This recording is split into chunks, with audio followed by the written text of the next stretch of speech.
एक ऋषि का ऐसा भयानक श्राप जिसने हनुमान जी की माता को स्वर्ग से उठाकर एक पल में बंदरियां बनाकर धरती पर फेंक दिया। कहानी शुरू होती है स्वर्ग की अप्सरा पुंजिक स्थला से। उस समय पृथ्वी पर महान ऋषि दुर्वासा कठोर तपस्या कर रहे थे। देवताओं के राजा इंद्र को डर लगने लगा कि कहीं ऋषि अपनी तपस्या की ताकत से इंद्रदेव से भी ज्यादा शक्तिशाली न बन जाएं और इंद्रलोक पर राज न कर लें। अपनी कुर्सी बचाने के लिए देवताओं के राजा इंद्र ने पुंजिक स्थला को आदेश दिया कि पृथ्वी पर जाओ और दुर्वासा ऋषि का ध्यान भटका दो।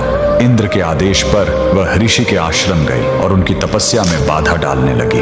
ऋषि दुर्वासा ने गुस्से में आंखें खोली और उसे श्राप दे दिया। तूने एक चंचल वानर की तरह हरकत की है, जा पृथ्वी पर तेरा चेहरा भी वानर जैसा हो जाएगा। अप्सरा ने रोते हुए ऋषि के पैर पकड़ लिए। तब ऋषि ने दया दिखाई और मुक्ति का उपाय बताया। जिस दिन तुम भगवान शिव के 11वें रुद्र अवतार को जन्म दोगी, तुम वापस अप्सरा बन जाओगी। इसी श्राप के कारण उस अप्सरा ने पृथ्वी पर वानर राज गुंजर के घर बेटी के रूप में जन्म लिया, जिनका नाम अंजना पड़ा। बरी होने पर उनका विवाह महान वानर योद्धा केसरी से हुआ, लेकिन श्राप से मुक्ति पाने के लिए उन्हें एक पुत्र की आवश्यकता थी। इसलिए माता अंजना ने हम्पी के इसी अंजनाद्रि पर्वत पर भगवान शिव की घोर तपस्या की। सालों की तपस्या से शिव जी प्रसन्न हुए और वायुदेव के माध्यम से अंजना के गर्भ में दिव्य शक्ति स्थापित की। और तब इसी पहाड़ी पर जन्म हुआ बजरंग बली का। हनुमान जी के जन्म लेते ही माता अंजना का श्राप टूट गया।